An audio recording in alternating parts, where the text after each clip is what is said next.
Utah, give me 2. Hey, what's up, everybody? It is this much closer. We're about, 20 and a half hours away from the game, Michigan-Ohio State. The Buckeyes, as Keith Jackson used to say. It's the only thing I ever liked about the Buckeyes was saying it like Keith Jackson. Maybe the greatest play-by-play man who ever lived. Certainly the most classy and established and beautiful voice Keith Jackson had. Well, I played there by David Boston and Charles Woodson getting into a big scrap-a-doodle here overnight now at the big house. Now I'm getting a little too low. Now, what do I sound like now? I don't sound like... shit. I lost it. I should just stick to... Yep, Buckeyes. That's all I do. Anyways. Woo! It's party time! Yes, I can't wait. I went to Michigan. Look, I understand. You get older in life, things get taken from you, and you lose some of the passion you had, the innocence of youth, because you're hardened by the painful reality of existence. I know you know what I'm talking about. That's putting it mildly. You're damn right, James. But there's still moments where I really relate to my youth, and it doesn't go away. And for one game, one time a year, I'm not somebody who takes sides, I think groups and divisions between us do nothing but prevent us from progress. But with football, it's a little less innocent. At least it should be. Sometimes people in L.A., goddamn Los Angeles and San Francisco people, you beat the shit out of each other in parking lots. It gets way too serious. That's just awful. Awful. I hate that stuff. I could lock that in. But... Michigan-Ohio State is just something that was put into me from a young age. I've watched so many games now. I've been around for a while. I graduated in 2010, and when I graduated, we were in the throes of the worst run in my lifetime between those two teams. Unfortunately, we finally got a win last year in a really, really, really, really well done win, like a beaten-ass dominant victory that... It took a lot of the pain away. I felt what it was like maybe to be a Red Sox fan or a Cubs fan when you finally won the World Series, when it finally happened. I kind of get it. Well, why don't you cry about it? Saddlebags? Well, I don't want to cry about it. I'm just saying. Hey! Hey! Hey! Hey! Hey! Hey! Hey! Oh, shit, I'm getting fired up, man. I hear that music, and I think about Ohio State in Columbus, one of the scariest places you'll ever go to see a game as an opposing fan. It's intense. It's so intense. They would kill your grandmother for a victory. They would. They would take everything from you for a victory. And I know that. But I still feel that Michigan can win this game. Now, it's plus 8 points right now, and... is it my fandom getting the best of me right now?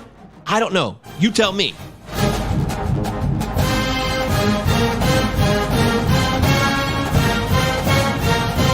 Hail, hail to Michigan, a leader than best. Ho, ho, ho, yeah! Oh, I'm fired up, man. Woo! Okay, I gotta calm down here. Man. Can't wait for that game tomorrow. I'm going to go over to a friend's house. Me and Leanne are driving out to Ann Arbor. We'll be watching it in the city limits of Ann Arbor with some great Michigan pals. And it's going to be 3.5 hours, hopefully, of joy. I hope things go well here. I really do. But it's going to be tough. It's going to be real tough. Michigan, they haven't played anybody this year. That's the huge problem. Oh, here we go. All right, the live chat's brewing. John Doe's here. Finally. John Doe, where you been? We've been looking for you. Been waiting for John Doe to join the live chat and be a part of our show here on the Palazzo Podcast. 2 L's. Utah. 2 Z's. Give me 2. Okay.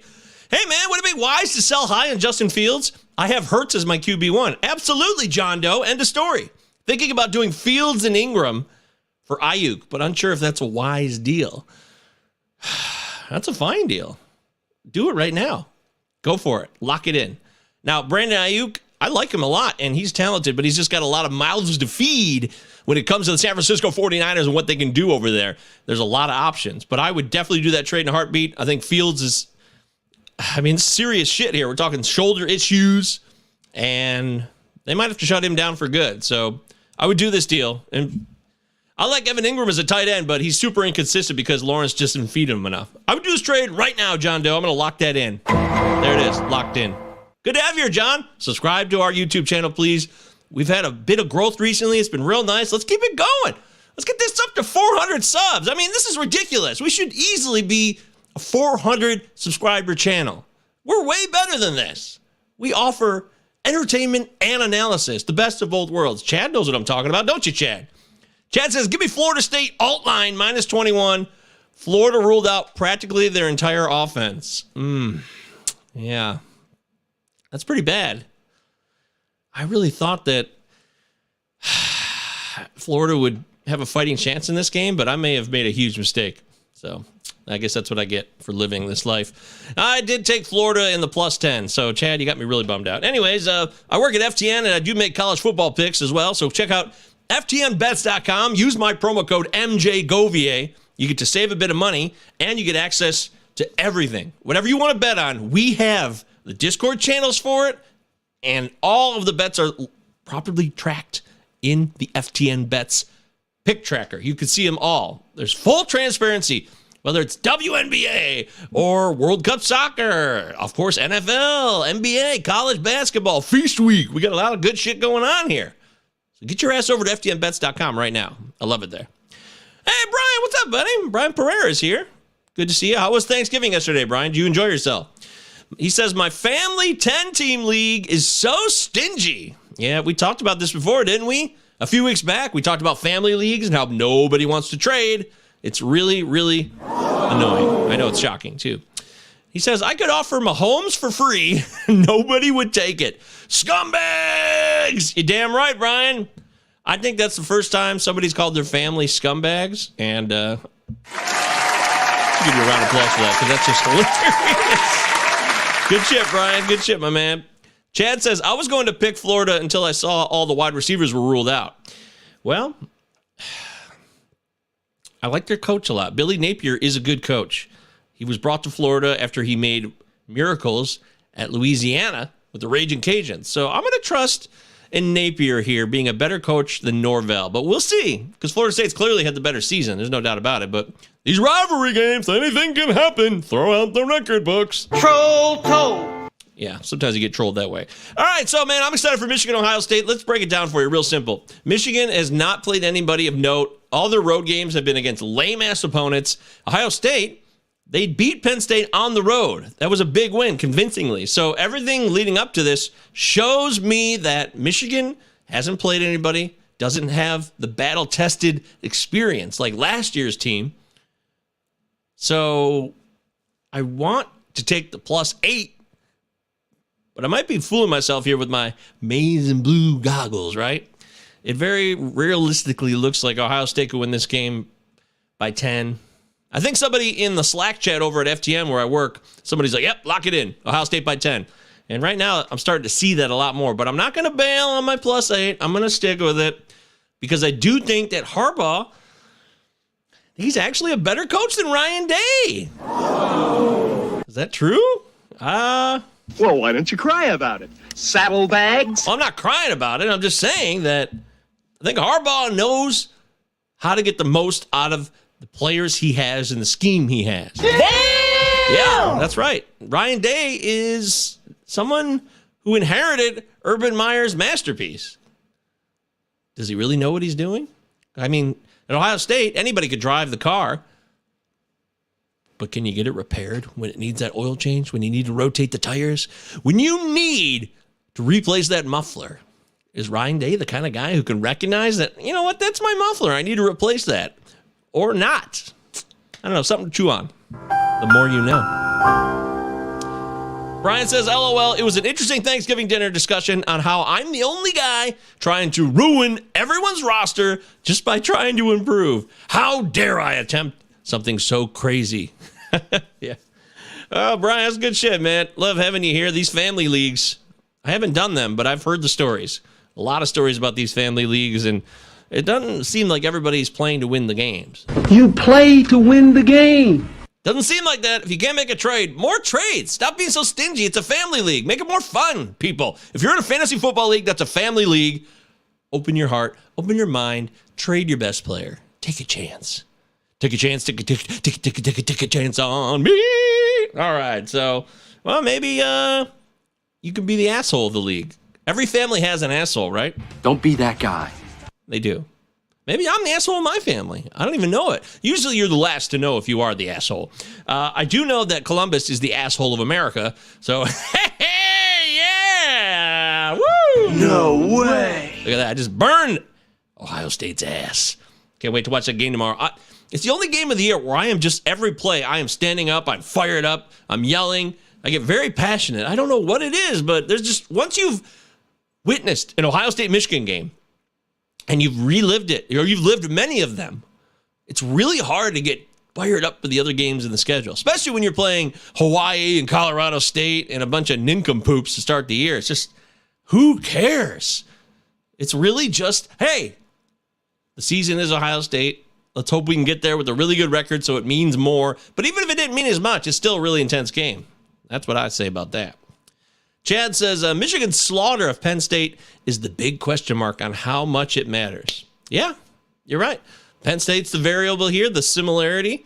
Maryland came to Michigan, played them pretty tough, too.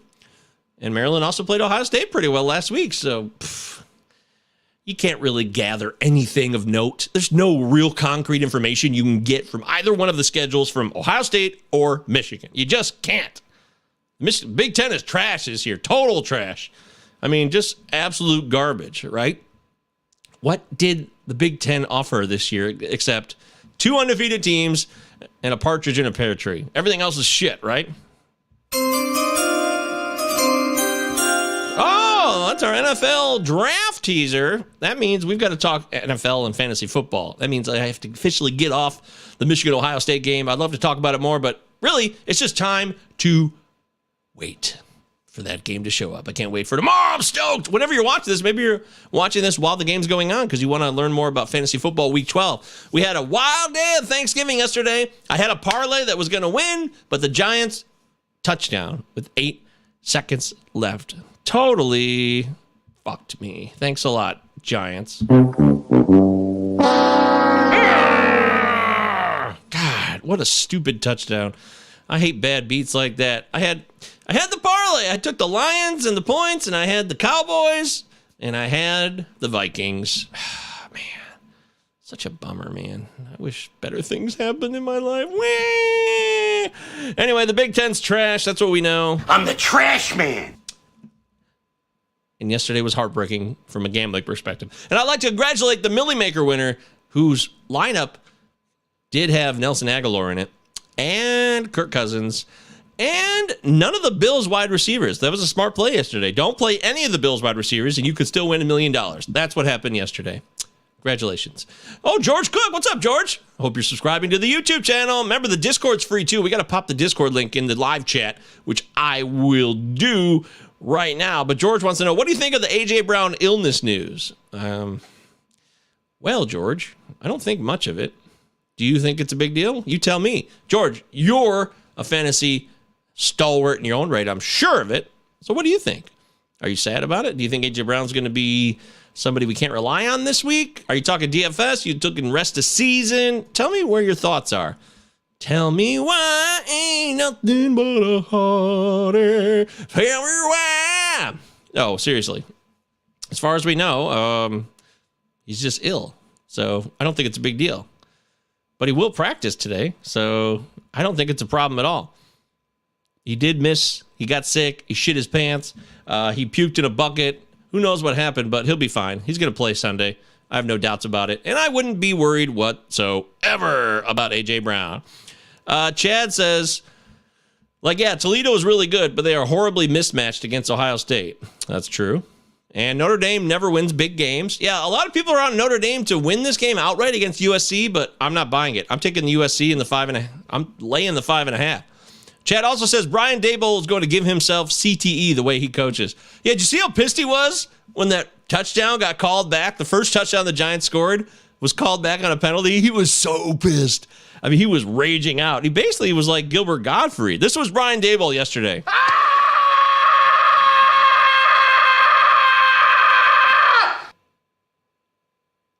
Yep.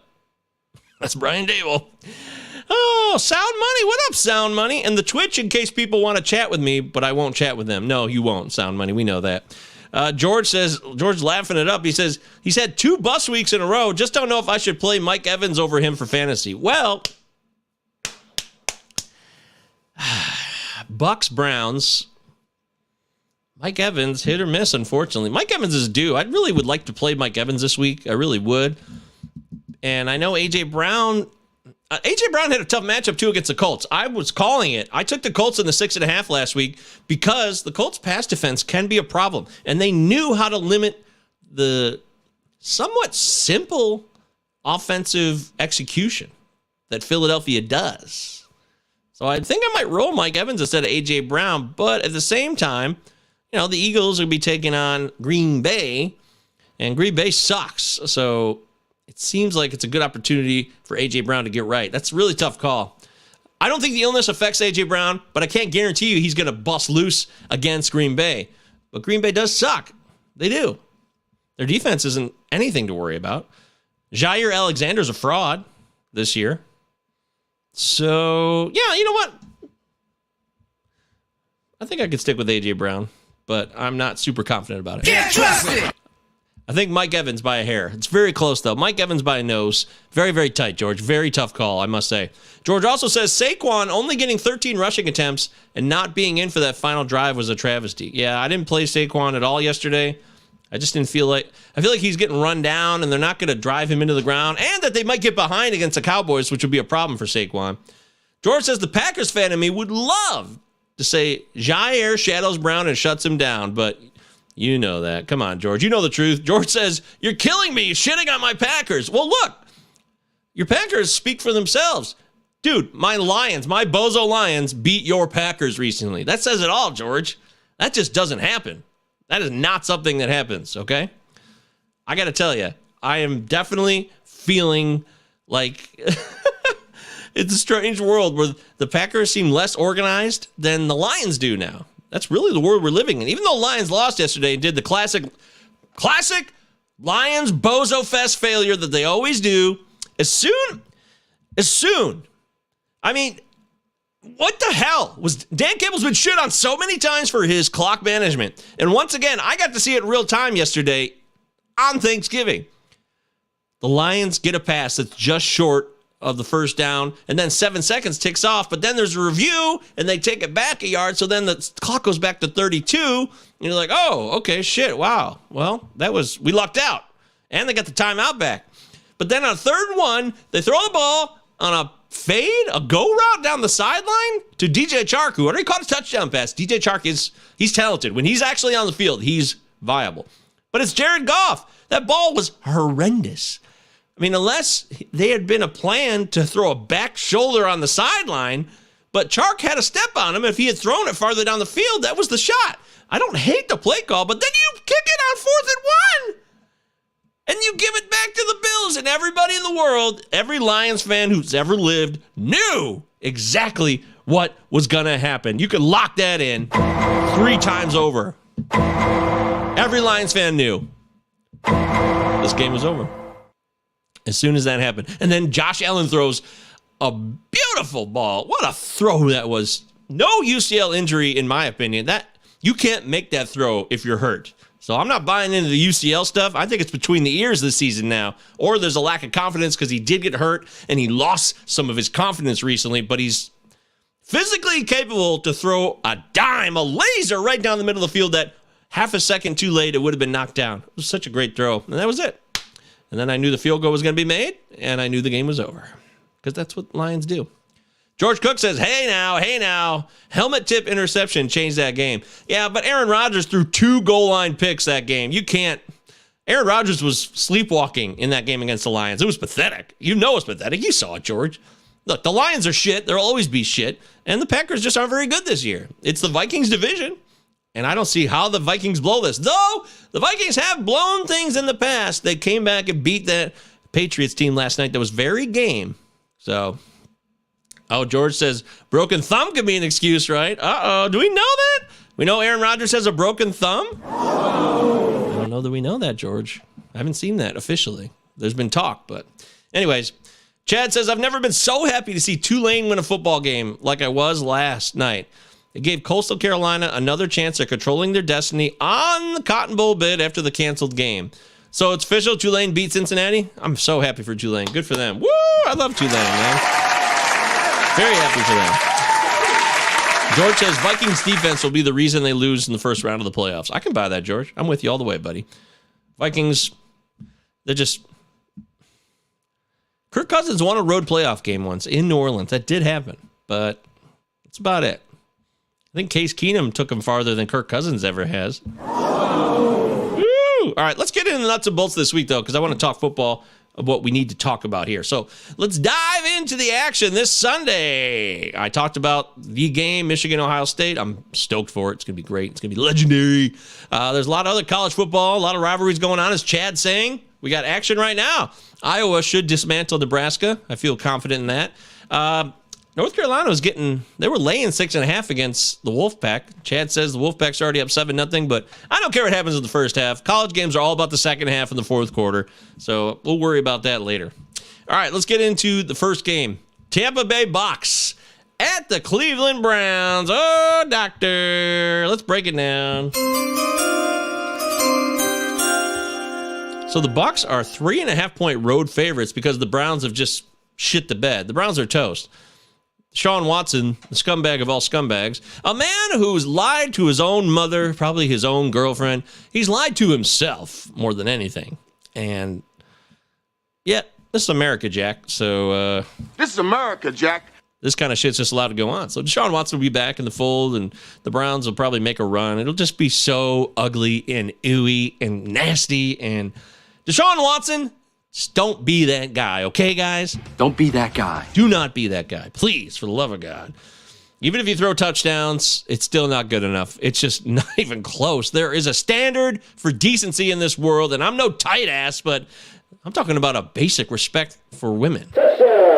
You throw the touchdowns, you take advantage of people, you're a piece of shit. I don't care what you do. And I'm so glad I'm not a Browns fan. I don't ever have to root for that scumbag. Browns fans have always wanted to win a Super Bowl, and if Deshaun Watson's the one that, you're going to be so torn, man. Don't, there's some assholes out there. But I don't give a fuck. He throws football. That's his job. I don't give a shit what he does to other people. I don't care if he assaults other people. Who cares? You got issues, and you got your priorities jacked up. But there's a lot of people walking around with trauma and pain, and they are just so much in denial that they'll say shit like that, and they'll support people like Deshaun Watson. It's a sick, twisted world. I didn't create it. I live in it. I can control what I want to do, but I can't control all the variables in this world. And that's a fact, Jack. I'm going to lock that in. Oh, wait a minute. No, that's my inner monologue when I think of Deshaun Watson. Yeah, that's what that is. George says, your Lions should be over 500 if the defense doesn't shit themselves the last 2 minutes of every game. Well, the Lions always shit themselves in every final 2 minutes of every game they've ever played. You know that, George. You've been around a long time. You've been feasting on the Lions as a Packers fan for decades, going all the way back to Brett Favre throwing that touchdown to Sterling Sharp to beat the Lions in the playoffs in 1993, 94. It was 93 season, 94 was when that game happened. God, that game sucked. Wah! Chad says, that was earlier today. I assumed it was last night, but yeah, Tulane won 27-24. Yeah, that game happened at noon today, Chad. So congratulations to Tulane. Avila's here. Avila. Is this Al Avila? Was this former Tigers general manager, Al Avila? Or it says R Avila. Welcome to the show, R Avila. Good to have you here. Make sure you subscribe while you're here and like this video. And I'll drop the Discord link in the live chat. He wants to know Pacheco or Sutton in half PPR. I don't know how you could ever trust a Denver Bronco fantasy player this year. How could you trust Courtland Sutton at all? If it's a Denver Bronco versus anybody, you got to take anybody, don't you? Can't trust it. Yeah, you can't trust it. You can't trust the Broncos for shit. Their season's done. They're run by a moron. Their quarterback is a cheesy motherfucker who doesn't keep it real with his teammates. He's not honest about himself and his life. He's also a raging Christer, and he throws that on people and uses his pious nature as like, look at me, I live life the right way. I don't like that shit. I never trust people who do that, because usually the people who are really down with God and Christianity and that stuff, they don't say anything about it. They just do their business. They don't go poaching and using Christianity as an excuse.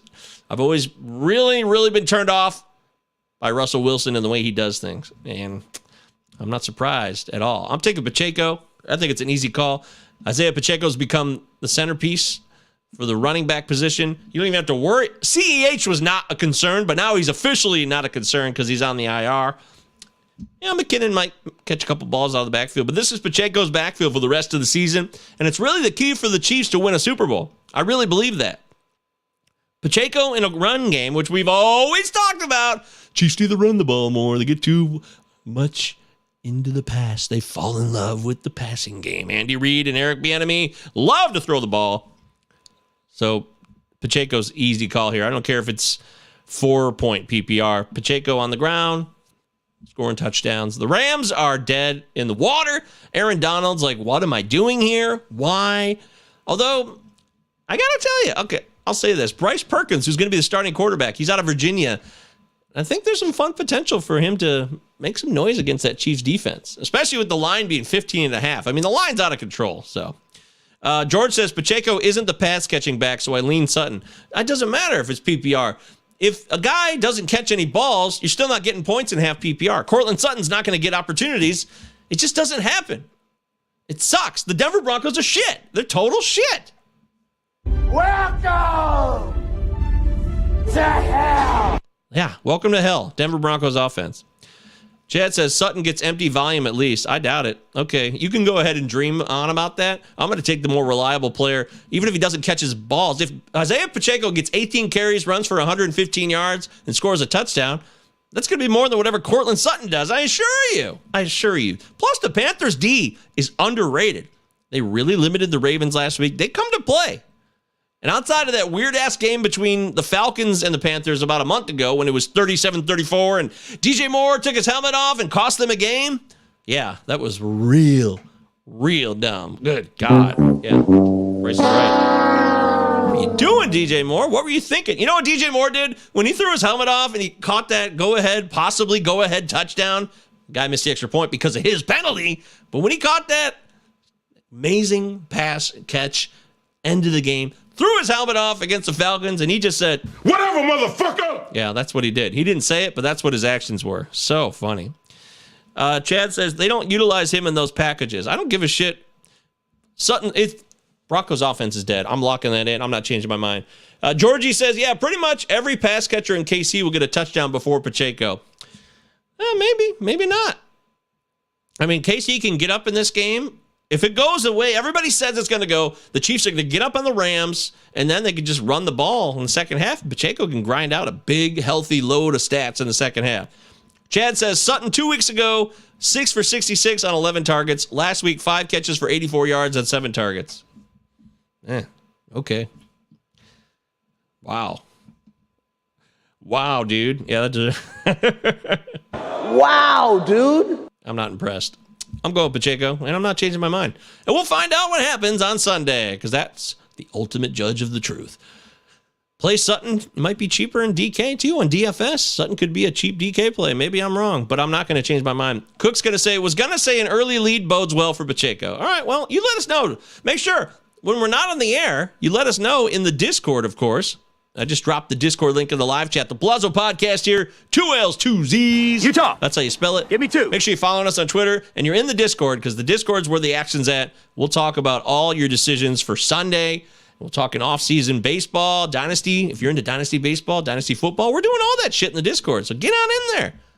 Come on now. What are you waiting for? Do it. What are you waiting for? Come on. Do it now. All right, so let me get back to business. Anyways, Bucks, Browns, I don't have a clear read on this at all. I kind of want to take the Browns because they're home dogs, a 3.5. But the Bucks are coming off a bye, and I think the worst part of the Bucks season is over. Tom Brady should be able to beat the Browns, but it might be by a field goal. So if you're getting that hook with the Browns, I might want to take that hook, 3.5. But in terms of production, the Browns, they only got stats last week because it was garbage time. Amari Cooper and Jacoby Brissett threw up some garbage time stats, which totally count. But if you're looking for reliability and consistency, I don't know how you can trust that. I just don't see it. I don't trust these fools. And, I mean, DPJ has not had a terrible year, but the Bucs defense, I think the best part of their defensive season is about to go down. And to me, the Browns fit right into the mold of the team that the Bucs can handle quite easily. Quite easily. So we'll see what happens, but I'm not excited. I'm starting Mike Evans. I'm playing all my Bucs wide receivers if I can. And, Rachaad White, everyone's talking about him getting more opportunities, but, last time out against Seattle before Leonard Fournette got hurt, he had 14 carries, 57 yards. He was getting a chunk of the offensive load still, so let's not rule that out entirely. Let's not just assume it's Rachaad White's backfield forever, but the fact that Fournette probably won't play means this week it's going to be good news. So I get that. Fournette's going to sit this one out because they're going to want him for the playoff run. So Rachaad White season is in effect. Yeah, Rachaad White official. I'm going Rachaad White season, locking it in this Sunday against the Browns. Should be a great time. Okay, here. Sound Money says we're drafting for 2027? Probably in 2028? Really? I don't know what that... Did I miss something? There must be something in the live chat I missed here. Oh, also, Avila wants to say Judy is ruled out. FYI, I have Murray. Yeah, I know Judy's not going to play, but that's all the more reason to limit Sutton. The Panthers are going to shut him down and make Wilson go elsewhere. I don't know if Wilson will make the right choice. I just don't. Avila says Pacheco or Garrett Wilson? Ooh, Mike White in the fold? No more Zach Wilson? Let's talk about that game. Bears at the Jets. Jets are 6-point favorites. Mike White starting has upped the number by a couple of points. And I'm all about it now. I think Mike White is a competent quarterback, much more so than Zach Wilson was. And the Bears suck. I mean, defensively, they're not great. I'm going to take Garrett Wilson there. I like Pacheco, but in that half PPR, Garrett Wilson, I like it a lot. I might be falling into a trap here, but I'm going to go with Garrett Wilson, Avila. Sound Money's doing this in regards to Dynasty Baseball talk in the Discord. Okay, that's right. Forgot about that. Yeah, we're getting way deep into 2027. That's putting it mildly. That's out of control. Yeah, I'll take Garrett Wilson over Pacheco for PPR. I will. Mike White, Garrett Wilson. I like, Elijah Moore coming alive. Is this a game where the Jets offense can finally thrive from a passing point of view? I would love to see that. Maybe I'm getting too excited though. Maybe it's too obvious. We haven't seen Mike White in action this year. We might want to see what he can offer first before I go all in on the Jets passing attack. But I'm really excited about all of those really talented wide receivers that the Jets have at their disposal. All right, anyways, I covered that. So the Bears-wise, with Trevor Siemian starting, Fields isn't going to play. I like Siemian to boost Darnell Mooney's value. I think Darnell Mooney's a must. Well, actually, they're playing the Jets, so it's a really bad week. But going forward after the Bears play the Jets, because Sauce Gardner, the Jets defense is not to be trifled with. I mean, the Jets defense is like the number one play of the week this week. They should really crush this Bears offense. They really should. But as I'm saying those words out loud, it makes me realize that just when you think one thing will happen in the NFL, the other thing happens. But going forward after the Jets game, Darnell Mooney, if Simeon's throwing him the ball, I like his value rest of season. And for the playoffs, we're getting closer. We're in week 12. We're only a few weeks away now. The clock is ticking ever so closely more towards fantasy football playoffs, which we all live for here. And the Bears in the playoffs, they got Philadelphia, Buffalo, and Detroit for the playoff run. Well, Detroit in championship week is a great matchup. That is a great matchup, but you got to go through Philly and Buffalo, both at home. I'll say that first. That's tough. That's real tough. Yeah, I don't know. Well, we'll see how that plays out, but I don't love those first two matchups for Mooney. But, after this week, maybe a couple of games with Mooney get you into the playoffs, and then you abandon Mooney and all hope after that, right? Okay, great. Chad says Mike White didn't make it go up. Justin Fields likely not running if he plays did it. I don't know. Yeah, maybe that did, but I think Mike White involved, maybe. We could disagree on that, but I'm going to stick to my point. I think Mike White being inserted did help too. All right. So I covered that one, blah, blah, blah. Bengals, Titans. So the Bengals are in Tennessee. Tennessee is home dogs. They got the better record. But the Bengals beat them in the playoffs last year, if you recall. Remember, Joe Burrow was sacked like 80 times, and they still pulled out that victory because Ryan Tannehill threw an interception, and he sucks. So the question is here, did the Titans learn anything? Are they still the same team as they were in the playoffs last year? Yes. That's putting it mildly. That is putting it mildly. They definitely are. I'm taking the Bengals in this one, and I am not afraid of the Titans defensively here. Jamar Chase, is he going to be back? Jamar Chase sighting. Very exciting. Got me. If Chase is a go in this game, man, that would be awesome. I don't know if he's going to be able to play or if they're going to hold him out one more week, but the fact that he's getting closer is really good news for everybody who has him rostered. So they like where Chase is headed. Maybe he sits this one out and then he comes back next week for the game against, just so happens to be, the Kansas City Chiefs. Ooh, that's when Chase comes back. I feel good about that. Either way, I like the Bengals offense against the Titans. The Titans can run you into the ground, and they're a nightmare, and it's hell on earth. I know all that shit. Chad says no Mixon, though. Who cares? That's what Tennessee does well anyways. They defend the run the best. They're most exposable in the pass. So this is great news. Even if Chase doesn't play, Joe Burrow is the better quarterback by far. This could be a grinder. You know, the over-under, maybe take the under in this game, but the Bengals are going to beat the Titans. I'll take Derrick Henry to do his thing. He's not going to be dominant. The Bengals can stop the run when they're fully healthy and functioning, which they're getting close to being. And plus, they make great second-half adjustments, too. They really do, especially defensively. So we'll see how the second half goes, but I really feel the Bengals, take the Bengals in the second half. If the Titans win the first half and they're up, I would jump on a live line on the Bengals second half. That sounds like fun to me. So yeah, I like Robert Woods too. I've been going back to the well with Robert Woods, but Treylon Burks is coming on, and I know you want to play him if you have him this week, but this could be a bit of a tougher challenge with the Bengals secondary. Could be.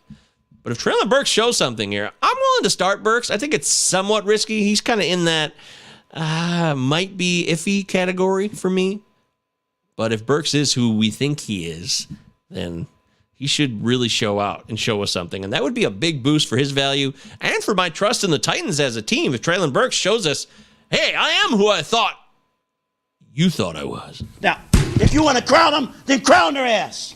But they are who we thought they were. And we let them off the hook. Yeah, that's too bad, Denny. Rest in power, Denny Green. Okay. All right, so yeah, that's how I feel about that one. So Kyle Allen is getting the start for the Houston Texans as they head down to sweltering Miami to take on the Dolphins and Tua. I love Tua. All hail Tua Tagovailoa, all hail Tua, I love you, Tua, in Tua we trust. Troll toe. All hail Tua, love Tua. I mean, this game looks so obvious on paper, it makes me a little bit concerned. Because Houston, by the way, is a sweltering hot city in its own right. I know they play indoors, but if you live in Houston, you go to Miami, you're like, this is no big deal.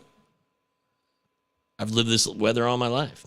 So I don't know if the weather factor is a big deal here, but if Kyle Allen, who actually has more career touchdowns than interceptions, oddly enough, he's serviceable. Very, very vanilla, serviceable in the most average way possible. But it just looks too easy. That's what I'm concerned about this. The line's 14. That's what I'm concerned about. The Dolphins should crush the Texans, especially because the Dolphins defense, what they do best is stop the run. And that's all the Texans can do.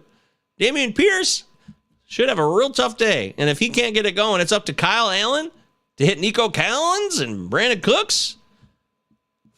I guess. Maybe there's some garbage time stats there. You could start some Texans pass receivers if you feel there's a garbage time aspect here. But that's it. Otherwise, I'm really confused on this game. It just seems too easy. Just like the Chiefs-Rams game. I don't like games that look so easy. That concerns me. Let's talk about the Falcons at the Commanders. The Falcons had a fun little run to start the year. but they've become very depressing, and they won't make a quarterback change. And Washington's defense is just taken right off. And the fact that this is only a 4-point spread, I think it looks like easy money for Washington. I don't know what I'm missing here, but Washington should limit what the Falcons want to do. Kyle Pitts is out for the year. That means Drake London's going to get more coverage. Drake London we can't trust because Mariota's a guy we can't trust. The only hope here is that Cordarrelle Patterson and the run game can keep the ball in their hands and dominate the line of scrimmage. That's the only hope. But, boy, I love Cordarrelle, and I just have a hard time ever sitting him because he's so explosive. But I'm taking the Commanders here, and I really like the Commanders' passing offense to take off here. In fact, the whole Atlanta defense is suspect. Antonio Gibson had 18 carries last week, and now Brian Robinson does less. I thought Brian Robinson was a lock as a great DFS play last week. I started B-Rob in almost all of my DFS lineups, and boy, did that burn me. It really did. Sucked. Damn it. And then Gibson's the man. Gibson was persona non grata. Remember how the season started? Brian Robinson got shot. Suddenly, Antonio Gibson, who everybody on the team hated, hey, welcome back. We need you now, Antonio. Then B-Rob comes back. And it looks like maybe Gibson's on the outs, but Gibson's hanging around. And then Gibson's getting more carries. So I don't know what the hell's going on there. But B-Rob had like 26 carries in the game before that. So maybe it was like, oh, man, it was just too much of a load on B-Rob, and he needed less carries against Houston, who they could easily beat anyways, and they did. Maybe that was the case. But I can't give you a clear definition on who the back to trust is in Washington this week. I wish I could. I mean, you look at the carries from last week or the snap count. Let's look at the snap count just for the running backs in Washington. Okay. Wait a minute. I typed the wrong word. My fault. Hang on. What the hell? Why is this? This is strange.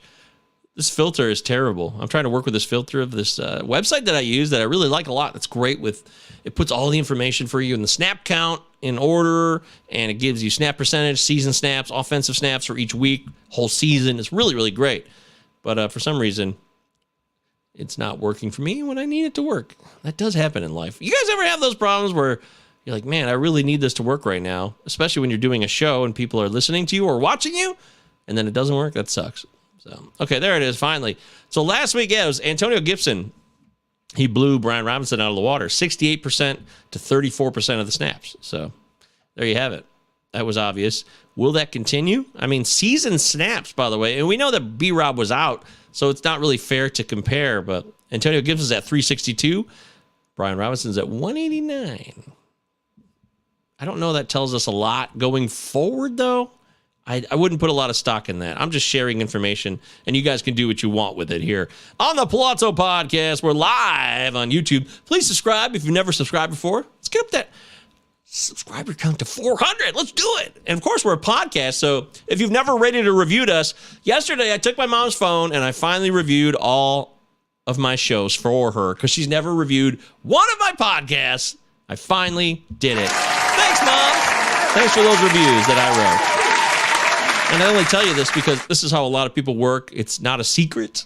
It's all about an algorithm, and it's really shitty. It makes me feel shitty because I got to play the game, though. If we want to grow, I got to have reviews on Apple Podcasts. That's where everything goes to, unfortunately. So if you've never reviewed us and give us a 5-star rating on Apple Pods, please consider doing that. Please. Please. Thank you very much. Wow, dude. Yeah, wow, dude. I know. I was just sucking up and kissing ass. It's lame. Okay, so you know what's funny, though, about the carries last week? Brian Robinson versus Gibson. I just told you about the massive differentiation in snap count, but B-Rob only had 3 less carries. That's pretty wild. That says a lot, maybe, about who the guy to trust going forward here. B-Rob gets doubled up in snaps by Gibson, but only has 3 less carries. So when he's in the game, he's in it to run the ball. That is interesting. And that is something we could lock onto tangibly and say, okay, I see you working, B-Rob. I like that. Oh, Mr. Vengeance is here. What's up, Mr. Vengeance? Good to have you back, my main man. Mr. Vengeance is not to be trifled with because he's Mr. Vengeance. Should I start Derek Carr, who plays at or wait and risk injured Justin Fields? Should I start Derek Carr or wait on Justin Fields? Well, Justin Fields ain't going to play this week, so you're going to have to use Derek Carr, right? Do I understand this correctly? Because I don't see another option. I mean, Derek Carr and the Raiders taking on the Seahawks. There's talk of some rain that could dampen that affair. Because otherwise, Raiders-Seahawks should be a high-scoring affair from the way I see it. Neither one of those defenses are very good. I know the Raiders' defense isn't good. And Seattle's defense has flashed at times, but they're just not as talented. They're not going to hold up throughout the long haul. But the Raiders, they're a mess.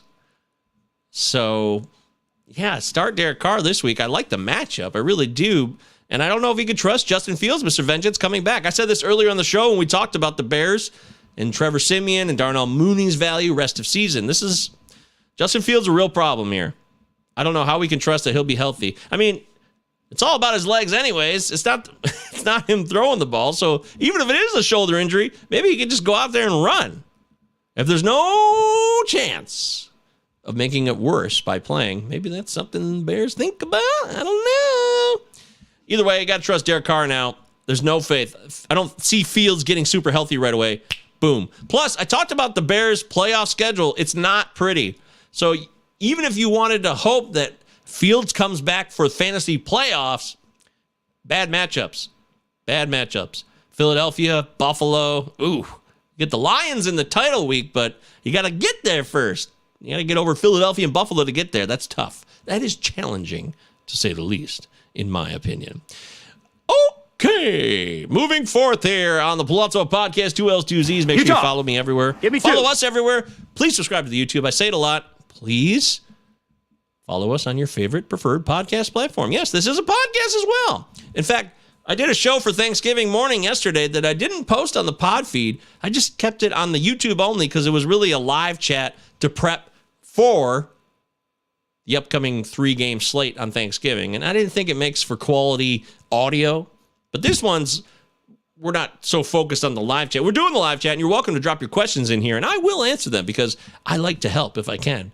But this show is more interactive, which could be applied beyond just me answering live chat after live chat after live chat question, which can be boring for someone just listening. And I understand that. And if you're listening to this right now, I'm rambling, and it's annoying. Yeah, and people are pissed. That's putting it mildly. But it's going to be okay, because in the end, one day we'll all be dead. That's right. One day we will all turn to dust. Dust in the wind. All we are is dust. All we are is dust in the wind. I'm thinking of Will Ferrell in Old School. I'm trying to be silly about it. All right, Broncos and Panthers. We already talked about Courtland Sutton in great detail. I think Courtland Sutton's in for a rude awakening. Take the Panthers +1. The Broncos suck. The Panthers are playing for job opportunities next season. You got coaches who are fighting for their lives to say, hey, look at me. Coach Steve Wilkes wants to get hired somewhere next year. Maybe he wants the Panthers job. I don't think he gets it, but he's trying, and they play for him. Panthers don't fuck around. That defense is tight. And I love playing that defense against this Broncos offense this week, which is trash. I mean, they cut Melvin Gordon out, right? Melvin Gordon's gone. Also, Darrell Henderson was cut as well this week, and he signed on with the Jacksonville Jaguars, which doesn't mean squat to me. But it's Latavius Murray's backfield in Denver because Chase Edmonds is out too. So if you want to start a Bronco, I actually want to start Latavius Murray, and that's pretty much it. Maybe you want to start Greg Dulcich. Sure, why not? But I don't trust Sutton because I don't trust Wilson. I'm not starting Russell Wilson ever again. I would have cut his ass a while ago. I hope you've done the same. Please do that. All right, Baltimore Ravens at the Jacksonville Jaguars. The Ravens just came off a very difficult game against those Panthers I just talked about. They got the win. And now they're going to Jacksonville, and the Ravens are 3.5-point favorites. 3.5 road favorites. That's 2. The Bucs and the Ravens are 3.5-point road favorites this week. The Jaguars, the season that could have been, feels like they should be a little bit better than the record, but they've blown too many games. And the Ravens close games. Now, and the Ravens play good on the road. They've been going on the road, been road warriors, beating the Saints on the road, beating the Bucs on the road. they get it done on the road. So you have to think the Ravens win this game. But I really, once again, just like the Bucs and the Browns game, I see some similarities here. I see some similarities. It's too many dicks. Too many dicks on the dance floor. It's a repeat. It's a repeat. Or maybe it's too many cooks. Maybe that's more appropriate. Too many cooks. Yeah, that's what it is. It's too many cooks. Either way, I see this being a field goal game, so I could take the Jaguars with that hook, knowing Justin Tucker pulls this out for the Ravens with the field goal late, and they win it like 20-17. But that's a win for the Jaguars side. Gus Edwards is supposed to play this week. He's supposed to be healthy. Jacksonville can be run on, but I don't think Gus Edwards is a good matchup for the way the Jacksonville defense is set up. They're pretty quick, and they can limit him. I like Kenyon Drake. When Kenyon Drake is kind of put off to the side a bit, he kind of comes up with better outings. It's strange. Last week, he had the full opportunity for Kenyon Drake to run the show, and he let me down big time, especially in DFS. Forever unclean. Yes, I'm forever unclean from that Kenyon Drake failure last week. Really pissed me off, Kenyon. But then a bunch of people shit on Kenyon Drake on Twitter. I retweeted it last week saying, Kenyon, I'm not mad at you. Do your thing. I ain't mad at you. I'm mad at you. Tupac tribute. Rest in power, buddy. I ain't mad at you. That is bullshit. Well, that's the Twitter trolls right there saying that is bullshit. But, we all make mistakes. We don't all perform the way we'd like to perform sometimes. Even if we have the best intentions, it just doesn't work out. Whoopsie daisy. Yeah, whoopsie daisy. Shit happens. Either way, I expect the Ravens to lock this one up, but I'm going to take the hook, and I'm going to lock in on Trevor Lawrence throwing a touchdown to Christian Kirk once again. Lock that in for sure. I like Zay Jones this week. Get Zay Jones in there, and make sure that you play Lamar Jackson. You better lock it up. You better lock it up. No, you lock it up. You lock it up. Lock it up. Lock it up. Lock it up, Lamar. That's what I say. This should be a great opportunity for Lamar to run around. I mean, where's Lamar been? Where's the big Lamar game? We just haven't had that since week 3. I mean, Lamar's just been there. They're winning games, but I don't know how the Ravens can really dump a truckload of money for him with an extension. He's winning games, but he's not being the Lamar we've seen at times, the MVP level Lamar who runs for 100 yards and throws for 250. Where's it been? This is a game where Lamar could do that, and I'm hoping we get to see that, but there's no wideouts. Demarcus Robinson, he's up in the air. I actually picked up Demarcus Robinson a lot this week.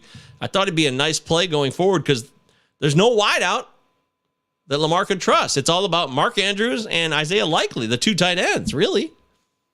So it's really interesting. I want to see how that plays out. Let's see if a wideout steps up this week for the Ravens against Jacksonville, but I'm not sure. Oh, John, nothing but love for you. That's right. That's right. Hey, Johnny, what's up, dude? My main man, Johnny. Hey. Too many cooks. Too many cooks. Too many cooks. Too many cooks. That's for you, John. How you doing, buddy? John knows what I'm talking about. John's getting fired up from Michigan, Ohio State tomorrow. John, what's going on? We watching the game? You got to work? I need the update, man. Come on. Because I want to fit in. John knows I want to fit in. Nothing but love for you. When I hear that reminds me of Silver Linings Playbooks when the 2 brothers embrace and they're both standing face to face. And he goes, as my man Danny would say, I got nothing but love for you, brother. And then they hug, and it's a really nice moment. I love that movie. Silver Linings Playbook, one of the greatest movies ever. It's a football movie. It's a mental illness movie. It's a love story. It's a story about football and, community. There's a lot going on there. I've never seen a movie weave so many storylines together like Silver Linings Playbook did. It's a great film. Definitely holds up. If you've never seen it, do yourself a favor. It's also a Christmas movie. There's a Christmas element. The whole thing ends at Christmas. So, yeah, get your ass over there and check that movie out, okay? Otherwise, I don't know what to tell you. Fuck you, dickhead. Oh, that's harsh. I wouldn't say that. Come on. No. I wouldn't say that. I'm not arguing that with you. All right. Let me finish this up and get the hell out of here. Go live my life. Hope you guys are having a great weekend. I hope you enjoy Thanksgiving and the holidays, your Black Friday madness, whatever you're doing. The game, Ohio State, Michigan. That's what I'll be doing. I'm locked in on that. All right. Chargers are at the Cardinals. Chargers are they're 2.5 point favorites in Arizona right now. That's what I'm seeing.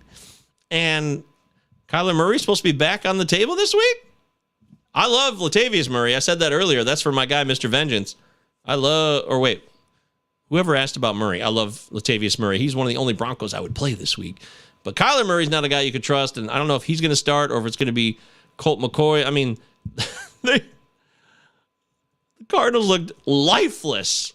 They looked absolutely lifeless in that 49ers matchup. I thought the Cardinals would hang. I took the 10 points. I'm like, okay, anytime Shanahan's a big favorite, it just doesn't work out. But this is the one time where it did work out. So let's try to file that away for later when we think about that narrative.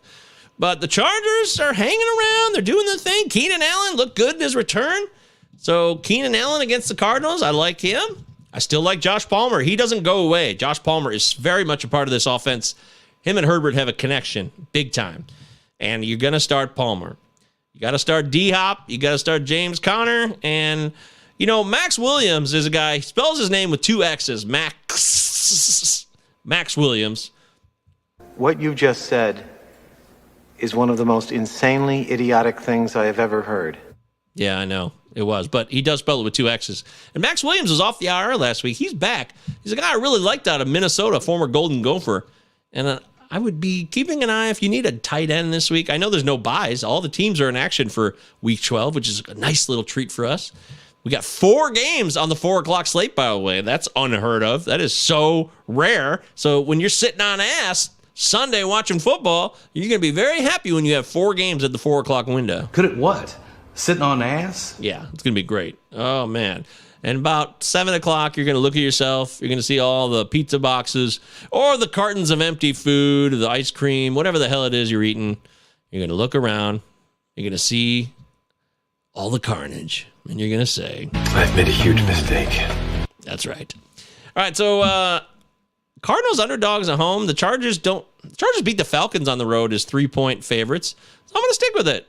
The Chargers as a favorite on the road, I hate it, but the Cardinals look like they're toast. So I'm going to take the Chargers. And I'm not excited about anybody other than DeAndre Hopkins. Rondale Moore got hurt last week. That totally sucked for me because I had him a lot in my showdown lineups on DFS. And I love Rondale this year. He's been a nice player, racking up receptions underneath. And the fact that he went out so early, right off the bat, was a big bummer. I don't know if he's going to play. That groin is a problem. So no Rondale Moore. Greg Dortch is also questionable, though. So I don't know who else you can trust. That's what I'm saying. Look at the tight ends there in Arizona and think about using them if you're desperate. But I would just try to avoid it altogether if I could. That's just me.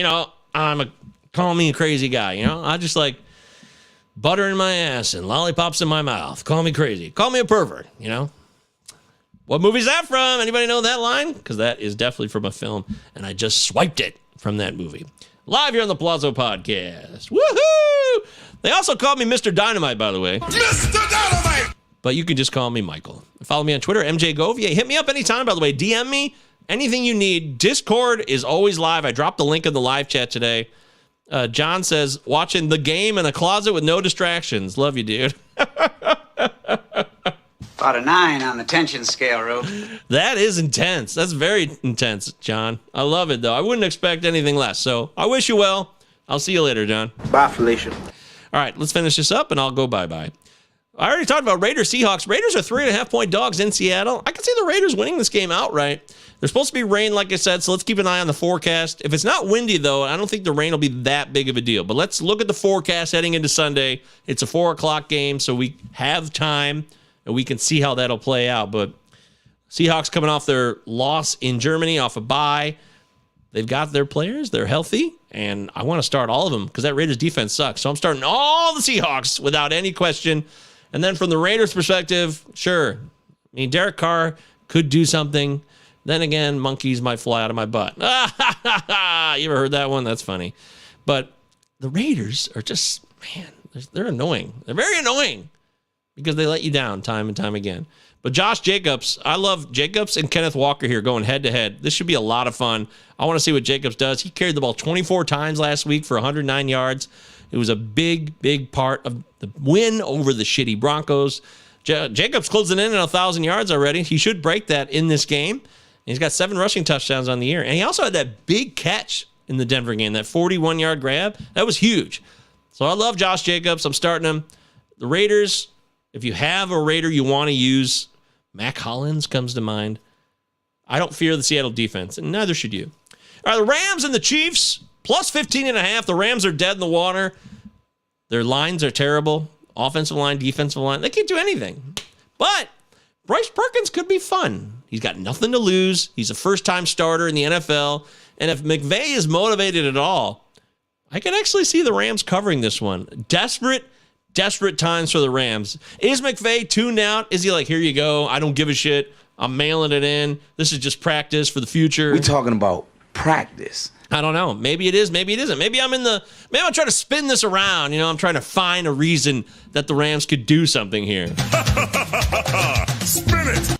Maybe I'm not. Either way, I mean, it looks like the Chiefs game for sure, but I don't know. It's such a big-ass number, and weird shit happens in the NFL. These are professional teams. This ain't college. Just going to say that. All right, Saints, by the way, Allen Robinson, I don't know how you could trust him.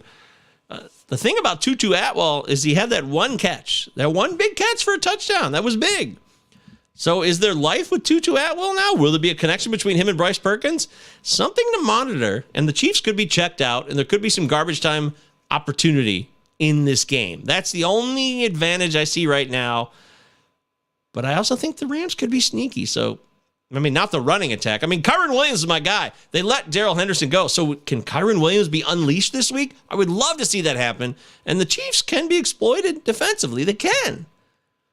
So I don't know. I'm kind of into starting Kyren Williams and definitely Tyler Higbee. And wide receiver wise, go ahead. Throw a bone. I don't know. Throw a coin in the air. Close your eyes and count to 10 and then have someone pick a number. And if it's close to one of the other numbers that you would tag to a wide receiver, that's the guy you start from the Rams. But otherwise, who cares? Who cares? I can't trust the Rams wideouts, but I trust Higbee. And I'd like to see the running game flourish a bit here. Back to basics. Back to basics, McVay. Come on now. Don't let us down. Don't bring me down. Don't bring me down. Oh, Hayden Myers here. What's up, Hayden? Hayden, make sure you subscribe to the channel here. Great to have you aboard. Hayden wants to know, do I start Latavius Murray or Rachaad White over Aaron Jones since the Packers play the Eagles, or I just stick with Jones? I don't know how you can trust Aaron Jones at all. I don't know how you could trust him whatsoever. And Rachaad White's he's going to have the full complement. No Fournette. Rachaad White has the keys of the castle against the Browns. And then Latavius Murray, it's his backfield as well. I would start Murray or White over Aaron Jones. I really, really would. Now, I know Aaron Jones could get his shit together eventually, but I just think you got better options. And I don't know how you could trust Aaron Jones is ready to rock. What gives you any indication that, you know what? This is Aaron Jones' time. I'm feeling it. This is Aaron Jones' week. I don't know how we know that in any way. We're going to get all in your face and point out your faults. Sorry, Aaron Jones, but I'd rather go with Murray or White. I like those matchups better, and I like that they both have control of their backfield entirely. Akrazia, what's up, Akrazia? How you doing? Pick 2 running backs to start and 1 flex. Okay, so we need 2 running backs to start and 1 flex. We got Eckler, Connor, Pyrene. We covered this earlier. Perrine. Samaje Perine of the Bengals. No Joe Mixon this week. Rachaad White, Isaiah Pacheco, I love him. Najee Harris, Devontae Smith. Full PPR, that's important. Full PPR. Just Bob's here. What's up, Just Bob? How you doing, my man? Shout out to you. P. Ryan also, no Mixon. That's right. Thank you, Just Bob.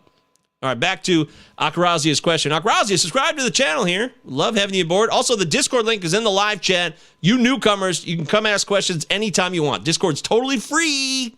Free! So we have to pick 2 running backs. Let's pick Rachaad White and Isaiah Pacheco. I'm gonna do it. I know Eckler's got the Cardinals and Connor's taking on the Chargers. They're both in the same game, but I'd rather start Rachaad White and Pacheco. I really would. Najee Harris, He showed a little bit of life lately. That's interesting. Maybe Najee. I think the top three, though, are White, Pacheco, and Najee. Those are the three running backs I would choose from that bundle. And then for a flex, full PPR, you got to start Devonta Smith, I think. Although Eckler could catch some balls out of the backfield. I mean, it's tough to bench Eckler. I understand. You might look at me and you're hearing the words like, dude, you can't bench Eckler. And I know it sounds crazy, but it depends how desperate you are and look at the matchups. You probably can't bench Eckler, so you should probably use him. But I love Devonta Smith against the pack to catch some balls, especially full PPR.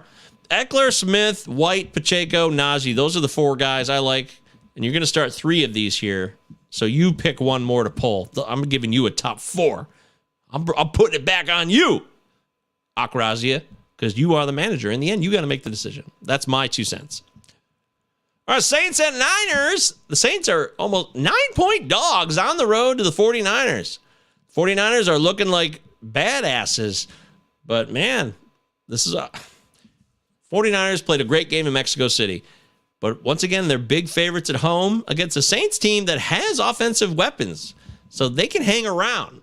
You can't just put the Saints to bed, I don't think. I'm going to take the Saints in the points, and I would start the Saints options without fear. Chris Olave, Juwan Johnson. I know the 49ers can really shut down tight ends. That could be a problem, but they're going to need to throw the ball to win this game. Kamara's got to catch more balls out of the backfield. And for the 49ers perspective, I start all these guys every week, except McCaffrey. I really believe they're going to save McCaffrey for the playoffs. It's looking that way. The Niners are about winning a championship, and they don't want to lose McCaffrey to injury. They're proving it by the usage over the last couple of weeks. So I don't know how we can trust starting McCaffrey. It sounds crazy again, but you got to think about what's before you now. And what is your standing situation? Are you desperate to make the playoffs? Are you trying to lock in a seed? Is your season over? So who cares? Which, if that's the case and you're watching or listening to this, that's amazing. But I would just be very concerned about McCaffrey. I love Debo and Kittle and Ayuk. I love all the other options. Even Jimmy G. He's not going to throw for a ton of yards, but if he rack up the touchdown passes, that's useful. It is. And the Saints defense, they're not that great. They're not. We've seen them in shootouts. We've seen them shut out the Raiders, but the Raiders are just a bizarro team. We've also seen them give up a lot of points to the Seahawks. So the Saints lost flat out on the road to Pittsburgh a couple weeks ago, 20-10. So maybe they're a really bad road team. I don't know. But I don't want to miss out on what Olave can give us and Kamara at the very least. Landry, can't trust Landry. I don't know if you could trust any other options in New Orleans. Nolans, right? Right. Okay, and then there was the Sunday night game, Packers and the Eagles. We've alluded to this a bit. I kind of want to take the Packers in the 6.5. I really do, because I think the Eagles, they kind of plateaued a bit. But if the Packers are a mess, they're a mess. And if Aaron Rodgers has a bad thumb, he's got a bad thumb.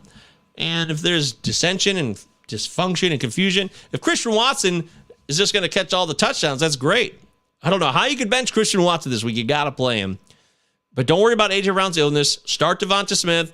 Start Quez Watkins. I'm telling you, Quez Watkins keeps showing up. He's catching some balls. He's a part of this offense. With no Dallas Goedert, more wide receiver action. 3 wide out sets, 4 wide out sets. Yeah, for real. So that's fun for the Eagles. Now on the Packers side, A.J. Dillon's a ghost. I mean, what the hell happened to him? I thought he was going to have a great year this year. Genius, genius, genius. That was not genius at all. It was a huge mistake. So, I made a huge mistake. That's what I did. I've made a huge mistake. So I don't know how you can trust Dillon to do anything this week. Maybe a miracle happens, but I mean, I'd love to see Romeo Doubs back out there. I really like what I've seen for Doubs. I did not drop him in the leagues I had him in because I really like what I saw for him. But, Doubs probably won't be back for a few weeks if he comes back at all. And they got a bye week in week 14, so it might just be this Philly game, then the Chicago game, bye week, then Doubs comes back. And by then, the Packers season could be over. So it's frustrating. It's sad. We all want to win. We want to fit in. But sometimes things don't go our way. Call 911. Tell them that your team has been exploited and robbed of its potential. Call 911! Because there's no Dobbs. And I understand, Packers fans, I feel for you, but you've had a hell of a run for like 30 years. So I don't feel that bad for you, especially as a guy from Metro Detroit. I've seen enough of the Packers dominating. In the end, I want to take the Packers, but it's probably best to take the Eagles. But I really do want to take the Packers in the 6.5. Maybe I could buy it up to 7.5. That would make me feel a little bit better. But I don't really do that. I'm not a buy it up or buy it down guy. I take what I see and I choose whether to play it or not. You don't have to play every game, folks. You don't. Even though I do probably play a little bit too much volume. And then finally, there's the Steelers at the Colts. I like the Colts defense here. They're only 2.5-point favorites against the Steelers. I like the Colts all day. I really do. I think the Colts defensively are really, really good at limiting passes, like big pass plays, a lot of pass yardage. Najee Harris here as a running back could really have a day, and then some underneath passing. But that's what the Colts want him to do. They want him to throw it out in front of them, and then they'll just swarm and shut it down. But the Steelers, they're feisty. They're trying. Kenny Pickett's not making as many mistakes lately. That's fun. And he's learning on the job. I think Mike Tomlin accepted this season that, you know what? If we want to get good again, we got to learn on the job, and we got to go through it together. I think the whole organization's on that page. So I see this as a tight game, a low-scoring affair. Colts, Steelers, it seems like two teams that can really get bogged down in their run games and the mess of it all. But Jonathan Taylor, he should have a monster game this week. Jonathan Taylor all day, all night long. All night long, all night. Hell yeah, give me some and then some. And there it is. That's the show. We've done it. We talked about all the football for Week 12. I hope that all your lineups come into a wonderful moment of ecstasy where you win. And you win DFS money. And you win your weekly leagues and your season longs. And everybody wins. Wee-hee! Yay! Woo! I want you all to win. Man, I need some water. Man. That is bullshit! That's not bullshit. But either way, I'm glad you guys came to the show here. I know it's Black Friday. It's a holiday weekend. So anybody who popped in the live chat, I'm grateful for that. Make sure you subscribe to the YouTube. Hit us up on social media. Palazzo Podcast. 2 L's. 2 Z's. Utah, give me 2. It's very simple. That's how it works. All right. The game tomorrow. Can't wait. Social media. I'll probably be throwing up some videos on Twitter during the game. Michigan, Ohio State. It's going to be so intense. I'm going to be jacked up. I'm going to be jacked to the tits. Like Ryan Gosling in The Big Short. It's going to be badass. Looking forward to it so much. And then it's on to Sunday, and I look forward to hopefully winning some DFS money. It's been a rough season. DFS, I've won a little bit here, a little bit there, but I haven't had the big victory, you know? I just want that one big victory. Seems like the same guy's probably winning every week. What the hell do I know? But I do cover DFS at FTN. We got the Sunday morning show. If you want to be a part of it, go to ftndaily.com. Sign up now. Use my promo code MJGovier, ftndaily.com, and you can catch that show every Sunday morning. We break it all down with 3-time Millie Maker winner, Two Gun. Yes, he's won 3 Millie Makers. Multi-million-dollar winner. It's amazing. So if you want access to that, FTN Daily, promo code MJGovier. That's how it's done. All right, everybody, enjoy your weekend. Enjoy your lives. Thanks for being here, supporting the show. Help us grow. Share it with your friends. Subscribe. And let's turn it over to the man himself for a little inspiration. I'm going to think about Michigan, Ohio State while I watch this clip as Al Pacino gets me fired up for the game of games. I don't know what to say, really. 3 minutes to the biggest battle of our professional lives. All comes down to today. Either we heal as a team, or we're going to crumble. Inch by inch, play by play, till we're finished. We're in hell right now, gentlemen. Believe me. And we can stay here, get the shit kicked out of us, or we can fight our way back into the light. We can climb out of hell. 1 inch at a time. Now, I can't do it for you. I'm too old. I look around, I see these young faces, and I think, I mean, I made every wrong choice a middle-aged man can make. I I pissed away all my money, believe it or not. I chased off anyone who's ever loved me. And lately, I can't even stand the face I see in the mirror. You know, when you get old in life, things get taken from you. I mean, that's part of life. But you only learn that when you start losing stuff. You find out life's this game of inches. So is football. Because in either game, life or football, the margin for error is so small. I mean, 1/2 a step too late or too early, and you don't quite make it. 1/2 second too slow, too fast, you don't quite catch it. The inches we need are everywhere around us. Hell yeah. They're in every break of the game, every minute, every second. On this team, we fight for that inch. On this team, we tear ourselves and everyone else around us to pieces for that inch. We claw with our fingernails for that inch. Because we know when we add up all those inches, that's gonna make the fucking difference between winning and losing. Between living and dying. I'll tell you this, in any fight, it's the guy who's willing to die who's gonna win that inch. And I know if I'm gonna have any life anymore, it's because I'm still willing to fight and die for that inch. Because that's what living is. The 6 inches in front of your face. Now, I can't make you do it. You gotta look at the guy next to you. Look into his eyes. Now, I think you're gonna see a guy who will go that inch with you. You're gonna see a guy who will sacrifice himself for this team because he knows when it comes down to it, you're gonna do the same for him. That's a team, gentlemen. And either we heal now as a team, or we will die as individuals. That's football, guys.